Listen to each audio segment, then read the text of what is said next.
All right, let's dive into one of the biggest mysteries out there with a little help from Yuval Noah Harari's incredible book, Sapiens. The question is simple. How did we, an animal that was basically a nobody for millions of years, end up running the entire planet? And the secret? Well, it's way stranger and a lot more powerful than you probably imagine. I mean, really think about this for a second, because this is the heart of the whole thing. For the vast majority of our history, we were stuck somewhere in the middle of the food chain. We were more worried about being eaten than what was for dinner. We weren't the predator, we were the prey. So what gives? What on earth changed that launched us, seemingly overnight, to the very top? To really get the answer, we have to go way back. We have to start at the beginning, when our ancestors were, to put it bluntly, insignificant. For millions of years, we were just another primate trying to survive another day. Just look at this timeline. It's basically a story of, well, going nowhere fast. For over 2 million years, our ancestors had these big brains and they were making sharp stone tools. But what did it get them? Honestly, not much. They were still just gathering plants, chasing after insects, and nervously chewing on the leftovers from whatever a lion had killed. They weren't the kings of the savannah. They were just trying not to die. So, if it wasn't the big brains and it wasn't the tools, then what was it? For millions of years, those things just weren't enough.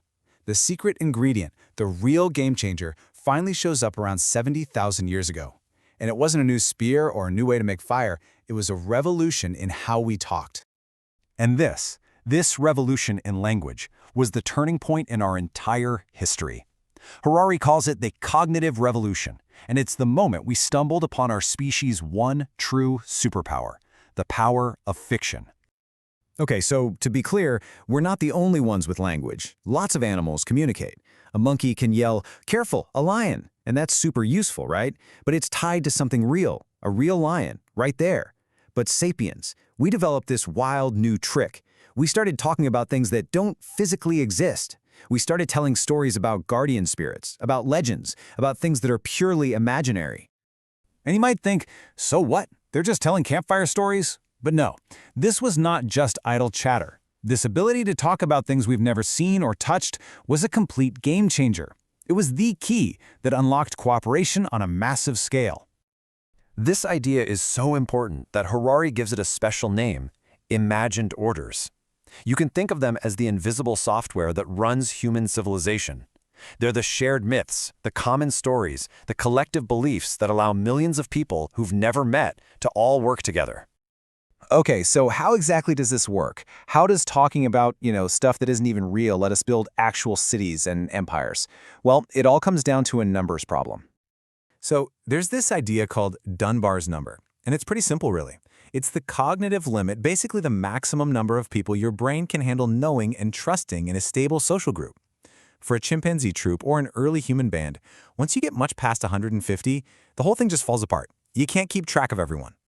Exactly. So how in the world did we shatter that 150-person limit? How do we cooperate in cities with millions of people or in nations with billions? It's not because we know everybody. It's because we trust complete strangers, simply because we know they believe in the same stories that we do. And here's the real kicker. Our entire modern world is built on these fictions. A nation like the United States isn't a physical thing. You can't point to it in nature. It's a powerful story we all agree to live by. A company like Google? It's a legal fiction. Human rights, they don't exist in the biological world. They are an incredible story we invented and chose to believe in. Even money, like the euro, is just a story about value that we all collectively trust. Here's a perfect example. You can have two lawyers who are total strangers, and they can team up to defend another stranger, because all three of them believe in the shared story of law and justice. That right there, that's the magic. It's the shared belief in stories that allows for the insane level of cooperation that defines us. Okay, so over time, some of these stories, they didn't just stay local. They got bigger, way bigger.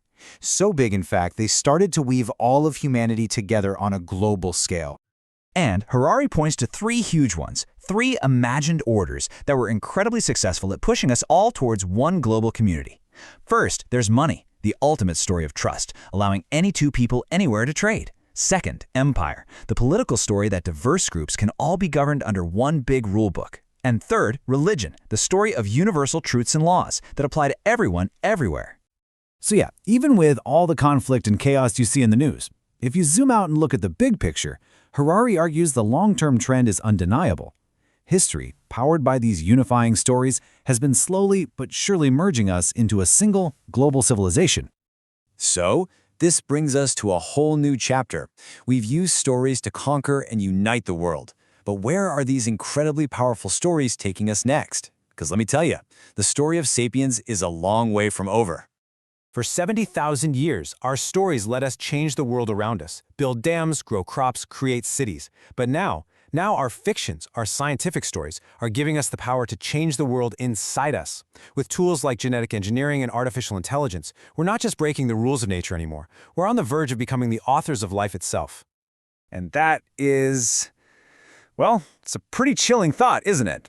The very same power of imagination that gave us laws and human rights is now fueling scientific progress that could literally lead to the end of Homo sapiens as we know it. The stories we decide to believe in next, about our goals, our ethics, what it even means to be human, are going to be the most important stories we've ever told. And so it all comes back to this one final, crucial point. We are the animal that lives by stories. That's our superpower. It gave us the entire planet.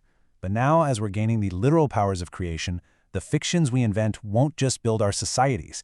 They're going to engineer our very souls. And that leaves us with the most important and maybe the most terrifying question of all. What do we want to want?